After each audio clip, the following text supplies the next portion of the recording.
தீபாவளி பண்டிகையை முன்னிட்டு தமிழக அரசு அறிவித்துள்ள சிறப்பு பேருந்துகளுக்கான முன்பதிவு விறுவிறுப்புடன் நடந்து வருகிறது.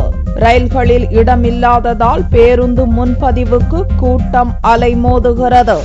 தீபாவளி பண்டிகையை முன்னிட்டு பொதுமக்கள் சொந்த ஊர்களுக்கு சென்று வர வசதியாக அனைத்து அரசு போக்குவரத்து கழகங்களின் சார்பிலும் சிறப்பு பேருந்துகளை இயக்க தமிழக அரசு உத்தரவிட்டுள்ளது.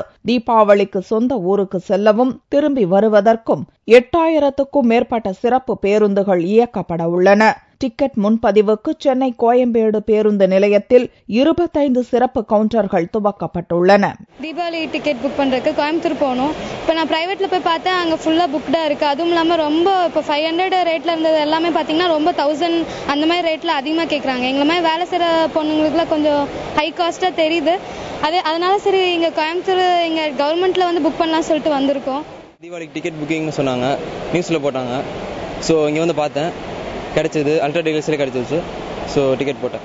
பண்டிகை காலங்களை பயன்படுத்தி ஆம்னி பேருந்துகள் அதிக கட்டணம் வசூலிக்கக்கூடும் என்பதால் மேலும் கூடுதல் பேருந்துகளை அரசு இயக்க வேண்டும் என்பதே பொதுமக்களின் கோரிக்கையாக உள்ளது.